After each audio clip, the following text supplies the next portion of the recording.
कांग्रेस का जब हमारा देश आज़ाद हुआ तो कांग्रेस का गठन हो रहा था। तो आज़ादी का दिन था 15 अगस्त 1947। दावत का इंतजाम था, भीड़ थी, भीड़ में जोश था बहुत, और आप जानते हैं इतने बड़े कार्यक्रम में भीड़ थोड़ी बहुत इधर-उधर आपका उत्साह में कुछ भी व्यवस्था इधर-उधर कर देती है, कई बार हो जाती है। तो नेहरू जी को जिस गेट से जाना था, नेहरू जी उस गेट से ना जाकर के दूसरे गेट से गए। तो उस दिन नेहरू जी को कुछ मंत्रियों की सूची देनी थी, माउंटबेटन को। कि माउंटबेटन को उनको देनी थी कि भई आप सत्ता को जो ट्रांसफर करके जा रहे हैं, पावर को, तो उसमें उन्होंने बताया कि कुछ मंत्री होने चाहिए। तो उन्होंने बोला कि हाँ ठीक है, 13 मंत्री होंगे हमारे। वो पर्ची पे नाम लिखे हुए थे पेपर पे। तो वो पेपर उन्हें पकड़ाना था, लेकिन कहीं उथल-पुथल में लोगों से मिलने के चक्कर में वो पेपर कहीं खो गया। अब वो पेपर खो गया तो माउंटबेटन को नेहरू जी ने जो चिट्ठी पकड़ाई थी वो एकदम से ब्लैंक पेपर था। भैया ये लो चिट्ठी, उसमें कुछ नहीं था।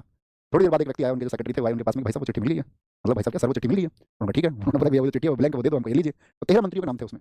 आप समझना हम आपको क्या समझाना चाह रहे हैं। तो उन 13 मंत्रियों में कि दरअसल में गांधी जी ने एक बात कही थी नेहरू जी से। गांधी जी ने कहा था कि आप ये समझना नेहरू कि ये देश आज़ाद नहीं हुआ है, सॉरी, उन्होंने कहा था नेहरू जी तुम ये मत सोचना कि ये कांग्रेस आज़ाद हुई है, ये समय देश आज़ाद हुआ है। इसको आप कांग्रेस की आज़ादी मत समझना, इसको देश की आज़ादी समझना, और इस देश को चलाने के लिए जो योग्य व्यक्ति हैं उनको आपको राजनीतिक वजह से ना सोच करके इस राष्ट्रीय भावना का ख्याल रखते हुए अंतर्राष्ट्रीय पटल पर हम भविष्य में कहां पहुंचेंगे, उन मानकों को सोचते हुए विचार करना होगा। तो उन 13 मंत्रियों में से 3 व्यक्ति ऐसे थे जो कांग्रेस के धुर विरोधी थे। श्यामा प्रसाद मुखर्जी, इंडस्ट्रीज वाला इतना बड़ा डिपार्टमेंट उनको संभालने का काम दिया गया।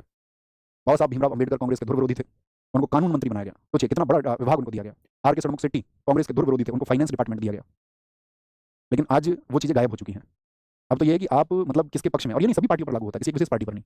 तो अभी किसको महत्व नहीं बच गया कि राज्य के लिए क्या चीजें होनी चाहिए, क्या जरूरी है, देश के लिए क्या जरूरी है। अब तो जरूरी ये है कि आप सर्विंग कितना अच्छा करते हैं, सेवा कितनी अच्छा कर सकते हैं आप, है ना। यहाँ देखिए तो रोजर बिन्नी